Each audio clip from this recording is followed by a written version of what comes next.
Hi, my name is Rizky and you're watching a IKIGAI channel. Last month I did a video on the ugly truth of pursuing your passion. I kinda implied that you probably shouldn't pursue your passion. Well, I am one of the person that is kinda disregard my own advice. I also mentioned in this video that I've been lucky enough that I've been pursuing my passion for about 14 years now. In this video, I just want to mention something that is a little bit more positive, a couple of reasons why you should pursue your passion. And if you decided to pursue your passions, I also have a couple of tips that I want to share. I actually wish that I knew this 14 years ago before I decided to pursue my passion. So the first thing is that when you are pursuing your passion, you tend to be able to put a lot more efforts to it, and we all know that although hard work can't guarantee you success, but we all know that in order for you to be good at something, you have to put a lot of work.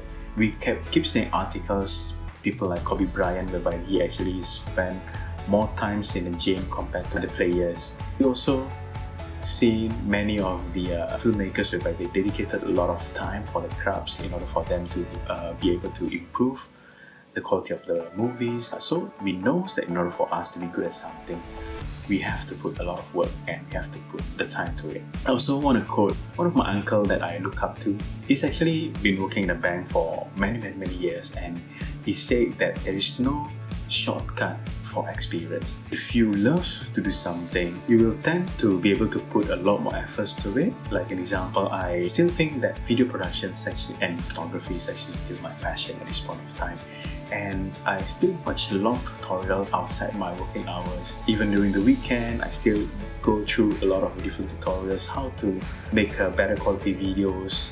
And I don't actually do that because the fact that I wanted to make more money, then although it's actually kind of a byproduct of it, whereby if you have a better quality products, you probably can sell it higher. But I don't actually do it just for the money, but simply because I love doing it. And sometimes I do throw back this into benefiting our clients as well, whereby I say the client must only engage us for a basic corporate video shoot for one day, but then I know really well that the video can benefit from an additional B-rolls that we need an extra day to shoot. Sometimes because of the passion itself and because the fact that I really want to create better products due to the passion, I would tend to do that other day shoot just to improve the product. So I still have a dream on making a full feature horror movie.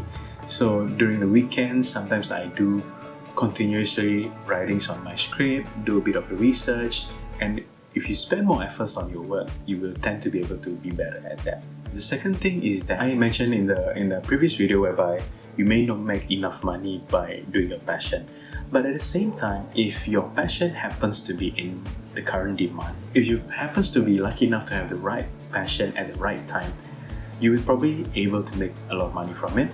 Another good reason why you should pursue your passion. If your passion is in demand, or it's something that is really niche that a lot of people can't actually do, something that useful for others, you probably need to do that. And lastly, you will regret not trying. And this kind of throwbacks of the concept of IKIGAI. A good friend of mine, Mr. Charles Ho, actually introduced me to this concept. It's an old Japanese concept of how to create a kind of fulfilling life by creating a balance between your passions, your income, and doing good.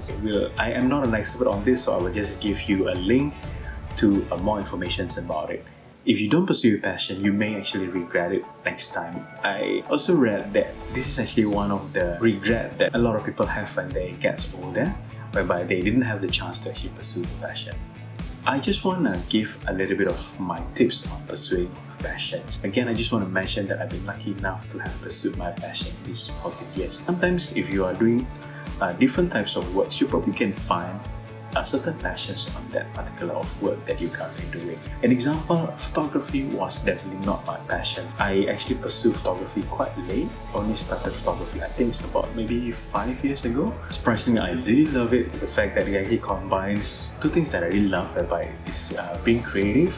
At the same time, we've made a lot of opportunities to meet a lot of different people. I won't say that I'm rich, but I do make a decent living out of it, or at least what I call a decent living. I can pay my mortgage, I can travel with my wife, I can spend a little bit of money on my other passions, which is my watch collections, and also spend a little bit of money to help others. So you probably can make a living by pursuing your passions. But the first tip that I want to highlight is actually give yourself a deadline. And this is what I meant. if you are doing something else to make a living and you want to pursue your passion, or you want to switch to pursue your passion, I would say give yourself a timeline. And it's my old friend who is a professional musician and also a famous music producer. He used to be an engineer, and of course we all know that engineer is kind of a very stable job. If you if you work as an engineer, you probably can live decently throughout your entire life. This old friend of mine, he actually left that cushy job in order for him to pursue music.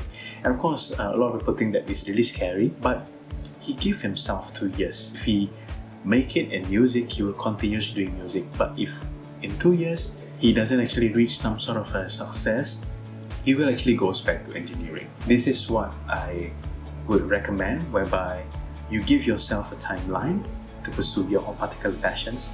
If you can make a living out of that particular passion, and you know you probably have a future within that passion, then you can continue it further. But if within that timeline you don't actually get anywhere, you should probably get another job. The next thing that I would recommend is, of course, to always have a side hustle. This is actually one of the things that I mentioned on my previous video. You will never know that where this current passion of yours is going to be obsolete, or is too much supply than demand, whereby it drives down the value significantly, and you probably won't be able to make a living by doing that. So by having a side hustle, that creates a kind of a safety net for you.